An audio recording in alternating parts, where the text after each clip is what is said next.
Bom dia, boa tarde, boa noite, meus amigos, minhas amigas, inscritos, inscritas no meu canal Abia Yala.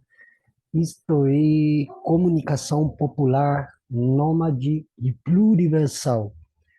Eu queria falar hoje sobre um livro que eu ganhei quando eu estava lá em Paranapiacaba, eh, na região da Serra do Mar, em São Paulo, né? E eu ganhei um pequeno livro, está inclusive com parentes, parentas e pessoas ambientalistas, ecologistas, pessoas que defendem a, a região da Serra do Mar, né? Tem os parentes, as parentas do grupo Nhandê Baeté, né? Que é um grupo, uma associação multiétnica, um movimento multiétnico, né, que vem refletir um pouco, ou bastante, né, a questão dos povos originários, né, na região do ABC paulista, isto é, território Caaguaçu, né, que o nome é a nomenclatura territorial dado pelos parentes, pelas parentas, né, que estamos em contexto urbano, embora eu não esteja neste momento lá, né? Mas vem refletir um pouco a questão meioambiental, ecológica, claro, e prevalece, né, o, a luta dos povos tradicionais que foram, de alguma maneira, afetados pela colonização de Piratininga, né, que é o verdadeiro nome, a nomenclatura da territorialidade que hoje supõe a cidade de São Paulo, inclusive, e grande parte da Grande São Paulo, né, que hoje, por exemplo, é a Zona Leste, Itaim Paulista, São Miguel Paulista, né, a parte da Zona Sul de São Paulo, principalmente na região de Parelheiros, Marcilac. Mas essencialmente a questão dos territórios, como eu estava comentando antes, né? Nessa luta por restituição territorial e recomposição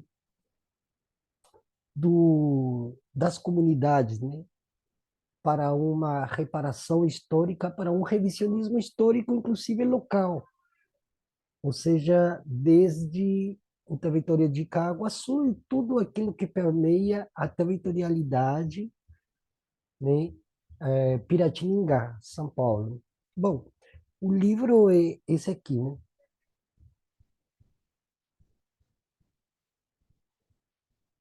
De Paranapiacaba ao Piabiru, né? Do mestre grande, um, uma grande pessoa que eu conheci pessoalmente, né? Num desses dias que nós fomos com parenta Silvia Muramone,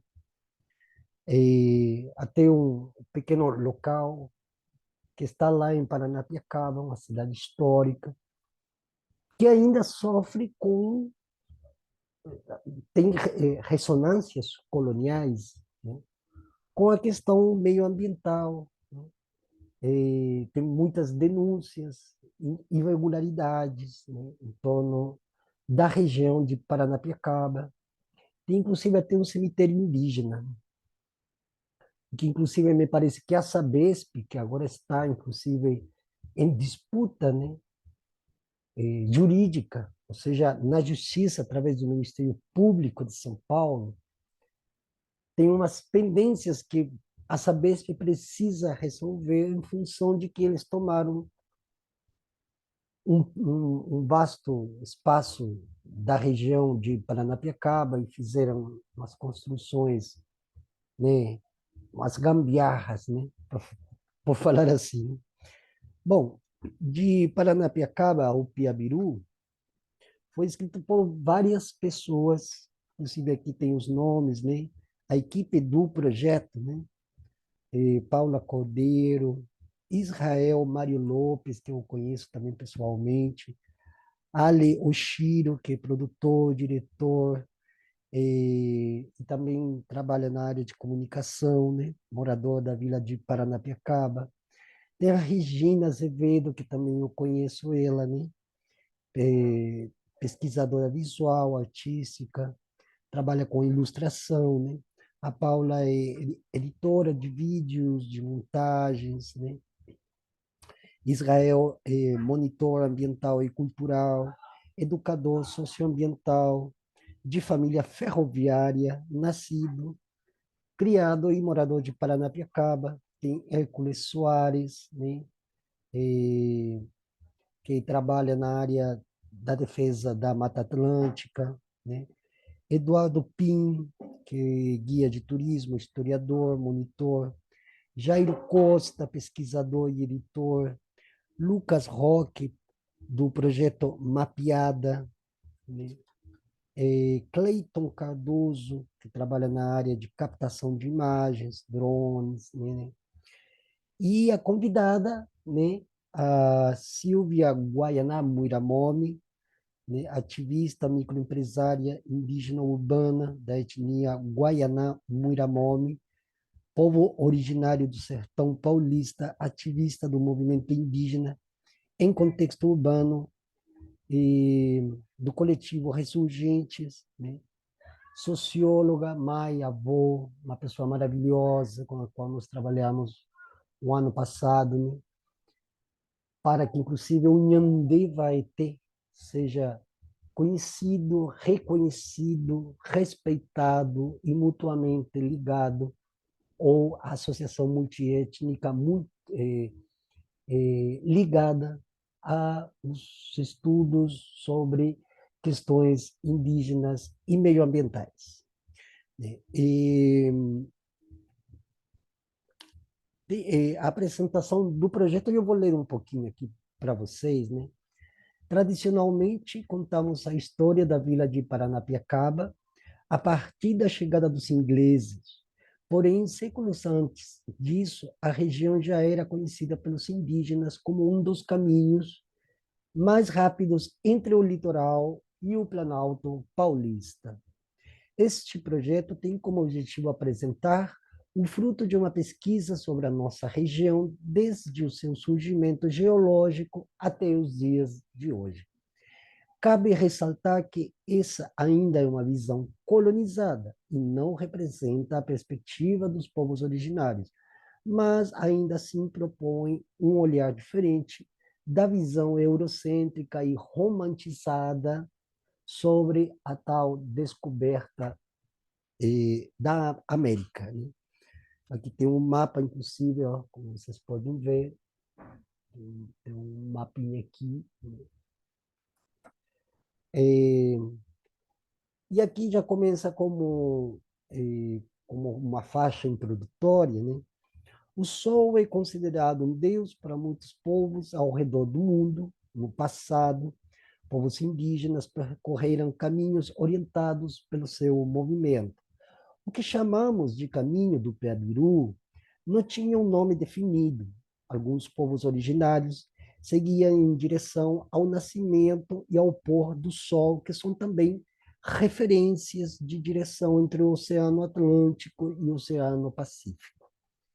Peabiru não era o nome dado a esse caminho pelos povos originários.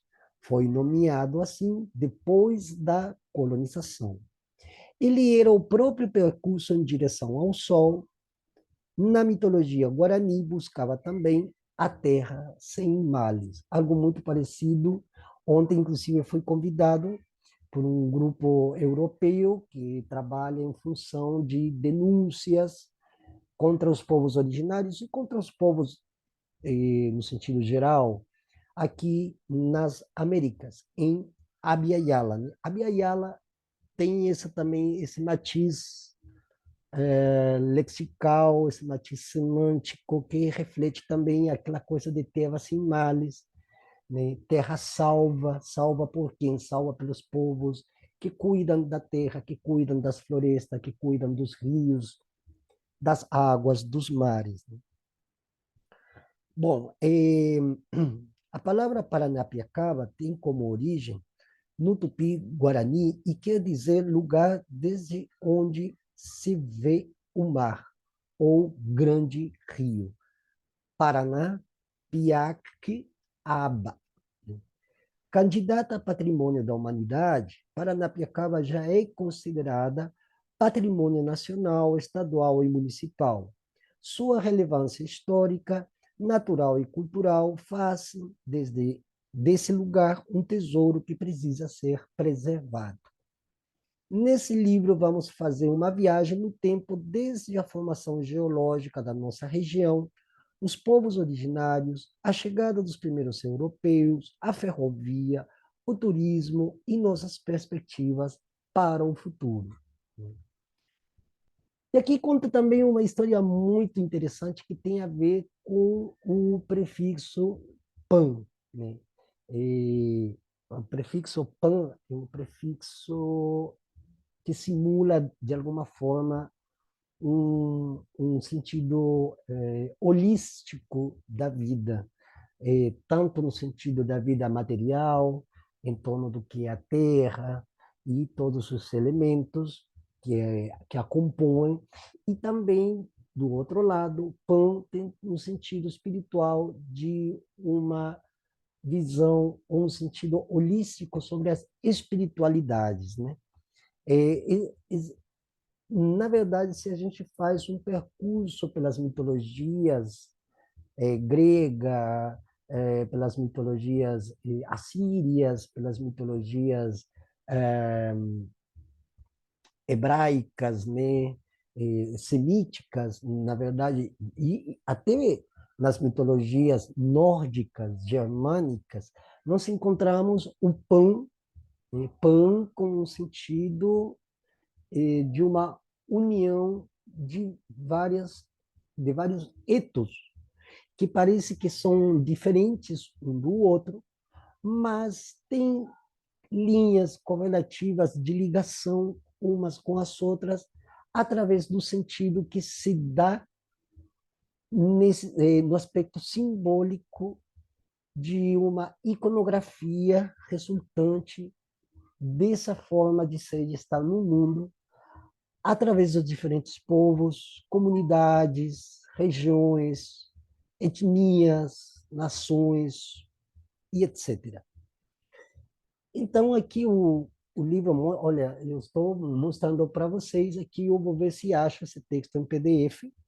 Inclusive, vou compartilhar isso para as pessoas, né? Inclusive, futuramente, se alguém quiser entrar numa entrevista com alguma das pessoas que escreveram, que fizeram parte desse livro, para dar, inclusive, maior empurre ao sentido, ao objetivo, a esse objetivo, a essa teleologia que é tentar chegar à maior quantidade de pessoas possíveis, informações que não estão nos livros de história oficial, nos livros, inclusive, didáticos de história. E quando estão, quando aparecem, quando estão aí refulgentes através dessas letras impressas sobre páginas estólidas, vemos que às vezes essas informações são insuficientes para que as pessoas venham a compreender o significado e o significante daquilo que está se apresentando, né?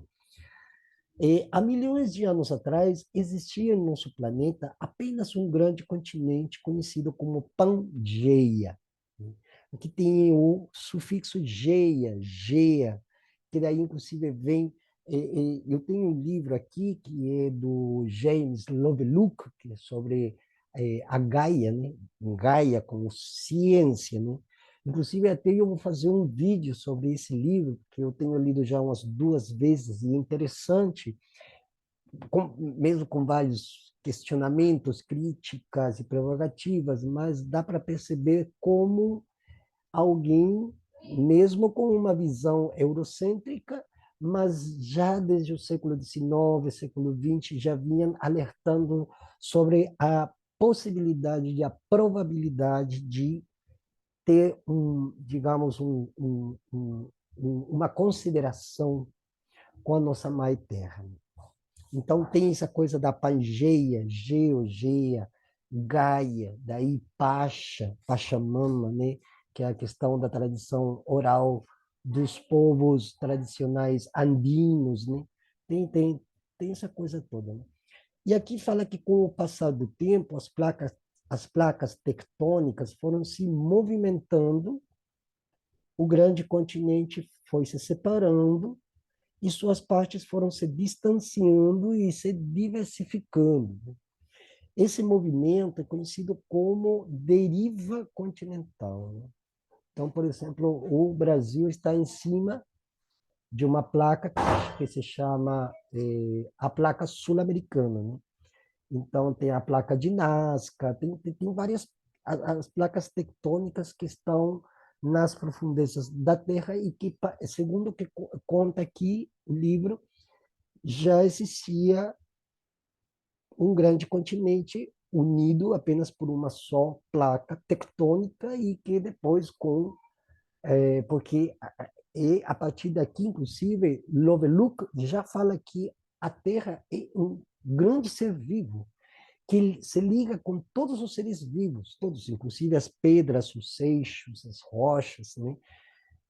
Todo ser vivo, o vento, o vento vai às ondas das praias, as pessoas que gostam muito nessa época de ir para as praias, elas veem as ondas como aquela coisa louca que vem, que bate nas pedras e que parece que não passa de um espetáculo e as pessoas tiram selfie. Não, não, é a forma dos seres vivos que fazem parte de um grande, né, de uma grande embarcação, pode dizer assim, que vão se movimentando e vão criando outras formas de vida.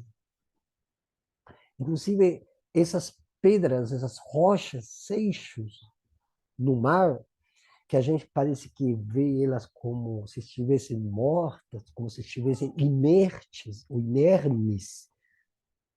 Na verdade, elas estão num processo constante de movimentação, de dinâmica objetiva que é da própria natureza. Inclusive, por mais que os cientistas se debrucem sobre esses estudos e tal, não tem toda essa conotação que eles dão, porque somente a Terra, como um grande, um mega organismo vivo, sabe a que se destina, né? Então, a formação da Serra do Mar é uma sobreposição de diversos eventos geológicos que aconteceram ao longo de milhões de anos. Desde as movimentações que deram origem aos continentes, tal qual conhecemos hoje, né? Ao afloramento de rochas que vieram à superfície e outros eventos que formaram parte do relevo, aí que nós observamos, inclusive aquilo que acabei de dizer antes, a vida se manifestando constantemente concomitante com seu próprio movimento, sua própria dinâmica termodinâmica. É importante destacar que as chuvas, ventos, olha, que eu estava falando antes, né? Que as chuvas, ventos, clima, vegetação e outros fatores naturais também fazem parte dos fatores que influenciaram nas transformações da região. Milhões de anos se passaram desde quando viveram aqui dinossauros até a chegada dos primeiros humanos e o início da pré-história na América. Ainda bem que esse livro é muito interessante, porque uma das coisas que eu faço preservar muito é, é a honestidade intelectual. Lembremos que eu li na introdução, inclusive, que eles deixam bem claro que eles não têm uma visão descolonizadora, pode ser assim. Ou seja, eles vão tentando apresentar alguns aspectos importantes do que significa a Serra do Mar, né? Mas não com um olhar de povos originários, exclusivamente, mas sim também com categorias que vieram junto com as conceptualizações dentro da história da colonização das Américas, ou Abya Yala, como vocês preferirem. Eu prefiro Abya Yala porque a minha consciência é Abya Yala, né? Então, essa honestidade intelectual é muito bom preservar, por isso que eles falam de uma pré-história, que mesmo eu fazendo assim, mas os que escreveram, todas essas pessoas que trabalharam para a concreção desse livro, foram muito honestas, e eu, inclusive, vou tirar o meu chapéu por essa honestidade intelectual que raramente é vista ou preservada dentro, inclusive, dos âmbitos acadêmicos e cientificistas de hoje, né? Então, bom, esse livro vai tratando toda a questão do que é a selva do mar, como ela foi se formando, né? E aqui também tem uma coisa muito interessante que é sobre o termo indígena, né? Que é endógena, que em grego, e isso que eu já falei várias vezes, o termo indígena se situa dentro de um aspecto de endogenos, né? Nós, como uma forma de lumen, e aquilo que aquilo que é já em si, não é o em si filosófico, não estamos falando de filosofia aqui, não, senão aquilo que já é parte, porque sempre foi e vai continuar sendo, porque não tem como sair daí. Aquilo que é endógeno faz parte, não é um termo essencialista em grego, é um termo que trata daquilo que é a perseverança do próprio ser, daquela coisa que já é. Um cavalo é um cavalo, que existam várias raças de cavalos, vários tipos, exemplares de cavalos, não faz nem em maior nem em menor medida que um cavalo seja mais ou menos cavalo. É cavalo. O cachorro acontece a mesma coisa. E os animais, e as plantas. Planta é planta. Uma árvore é árvore. Existem milhares de espécies de árvores. Uma árvore não se situa em categorias superior, inferior, melhor, pior, ou mais ou menos. Não, uma árvore é uma árvore. Então, aquilo é endógeno, né? A terra é a terra. A terra maiúscula também é a terra, que segundo os seres humanos decidiram denominar como terra. Earth, em inglês, ou sei lá, tem tantas formas em outras línguas de denominar a mesma palavra nas suas traduções e transliterações também, claro, lógico. Mas a terra, com T minúsculo, é terra também em qualquer lugar. Se a terra lá no Paraná é rocha e aqui no Nordeste é marrom, não faz que a terra que é rocha seja melhor ou pior do que a terra marrom da Caatinga. Claro, existe um bioma que é a Caatinga, mas a desertificação do Nordeste é uma proposta programática e que isso aqui mereceria um outro vídeo para explicar como foi se dando o processo de desertificação do que hoje nós conhecemos como semiárido. Agora, o endógeno é aquilo que é terra, em qualquer lugar do mundo, cavalo e cavalo, ser humano. Se eu sou melhor ou pior do que outros seres humanos, não cabe sequer a mim julgar. Mas eu continuo sendo um ser humano. Nós entendemos? Pois bem. Aqui depois fala, né, os ameríndios, né? É, assim foram chamados os povos que habitavam as Américas quando esse território foi invadido pelos europeus. América, por sinal, foi o nome dado em homenagem a Américo Vespúcio, navegador que teria confirmado que a terra encontrada se tratava de um continente. Grande parte das referências históricas e escritas são uma perspectiva do colonizador, como o próprio nome América. A diversidade cultural nesta época era enorme. Alguns dos povos mais conhecidos no lado hispânico do continente foram os maias, astecas, incas, e onde hoje chamamos Brasil, havia uma enorme diversidade de etnias, tupiniquins, tupinambás, guarani, entre outros. Vamos nos focar em alguns povos originários do território brasileiro e, de forma bem breve, sobre o povo Inca, já que eles se conectam de forma direta ao Tupi. Então, aqui começa a fazer uma, né, aqui vamos criando alguns tópicos, né? Como o que é o tronco tupi, né? Com os tupinambás, tupi-guarani, juruna, o tronco macro Dje, que são os povos Dje, botocudos, carajás, caiapós, e os incas, né? O caminho do Piabiru, né? Ele se conectava aos povos andinos, e isso nós já sabíamos muito antes, inclusive eu já sabia muito antes de que Piabiru viesse à tona como um assunto importante a ser investigado, pesquisado e transmitido para as pessoas e para as próximas gerações, né? Aqui se cita Tupac Amaru, em 1572, um dos últimos governantes.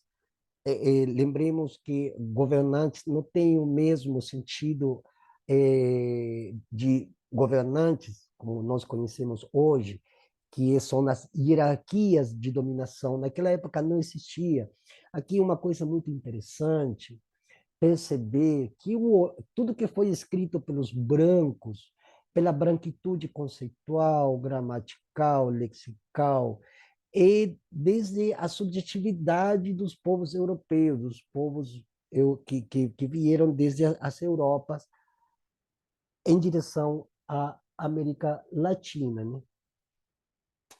Que não se chamava nem sequer América Latina, era a Yala, né? Então, toda essa visão de que aqui havia impérios, de que aqui haviam guerras, de que aqui havia cobiça, de que havia ambição, e a visão do colonizador que ele já vinha programado. A subjetividade dele já estava programado segundo os pressupostos que eles já tinham lá. Mas que aqui, não, para nós indígenas, não tem sentido nenhum. Porque o que existe aqui, inclusive até o próprio termo cacique, foi imposto pelos brancos. Não existe um chefe maior a quem você tem que render reverências ou se deixar subalternizar. Nunca existiu isso aqui. Aliás, uma das coisas mais interessantes, só para terminar essa primeira parte desse vídeo, falando sobre Piabiru, uma das coisas que tem que ser muito exposto e tem que ser repetido pela maioria das pessoas, inclusive para fazer esse revisionismo histórico. E que nós temos que escrever as nossas histórias a partir do nosso olhar, porque o olhar europeu, ele vê tudo desde a perspectiva europeia, com um olhar europeu. Ele via a Ásia com um olhar europeu. Ele via os povos árabes muçulmanos com um olhar europeu. Eles viam os povos da Sibéria com um olhar europeu. E pior, eles viram a África com um olhar europeizante e pior, catastrófico, porque se supunha que o povo que é mais obscuro, mais preto, sempre foi um povo inferior. Então, se contaram tantas mentiras durante esses últimos anos, principalmente desde os anos 50 do século passado até os dias de hoje, se contaram tantas mentiras que as pessoas acabaram acreditando que todo mundo era igual. Nunca houve civilização alguma, só para terminar, nunca houve uma civilização tão absurda como a civilização ocidental, romanocêntrica, cristianocêntrica, imperialista. Nunca. Quando as pessoas falam assim, são os seres humanos que destroem o mundo, é mentira. Porque antes de existir essa visão ocidental do mundo, do planeta, existiram muitas civilizações, mas muitas. Algumas que sequer conhecemos, porque tudo foi devastado. A civilização ocidental, ela ajudou a devastar, a acabar com todas as culturas. Eles arrasaram totalmente com todas as culturas ao redor do mundo e impuseram a dele como a única capaz, inclusive, de nos salvar. Salvar de quê? Até hoje eu não estou sabendo de que eles querem nos salvar ou tentaram nos salvar. Então é muito importante, pessoal, começar a escrever as nossas linhas históricas a partir das visões nossas. Porque se nós seguimos reproduzindo o olhar colonizante, colonizador, colonizante, colonizatório, como eu pessoalmente eu gosto de denominar, colonizador, colonizante, colonizatório, nós vamos deixar para as nossas futuras crianças, para os sucessores, a mesma régua com a qual eles medem e continuam medindo nossos posicionamentos, nossos etos, né, nossos costumes, tradições, formas de ser, de coexistir, vai continuar. Então, nós temos que mudar os holofotes para outro lugar e desde uma outra perspectiva. Isso que Ale Oshiro e a sua equipe faz, ou fez até agora, é maravilhoso. Porque mesmo com algumas questões que eles mesmos colocaram aqui, dizendo já claramente que eles não vêm com categorias dos povos originários, sino que eles se utilizam das categorias colonizantes, mas que eles propendem a que as pessoas, através da leitura, comecem a pensar o mundo de um jeito adverso àquilo que já nos foi construído, inclusive mentalmente. Com isso aqui eu termino esse vídeo. Essa é uma das partes sobre este maravilhoso livro que eu ganhei desse meu amigo maravilhoso, lindo. Vou te mandar um beijo, rapaz. Um beijo também para você, Silvia, parenta querida. Para o nosso grupo Nhandevaete também. Estou aqui na cidade de Fortaleza, capital do estado do Ceará. E, bom, parece que estou bastante queimado. Deixo aqui as minhas saudações ancestrais. Bom dia, boa tarde, boa noite. Por que não boa madrugada também? Se quiserem dar um like, quiserem compartilhar, alguém quiser dar uma contribuição financeira, eu coloco o Pix aqui para se alguém quiser ajudar, para a manutenção não apenas do canal, sino da pessoa que sustenta o canal Abiayala, comunicação popular, nômade e pluriversal. Away. Te Catu.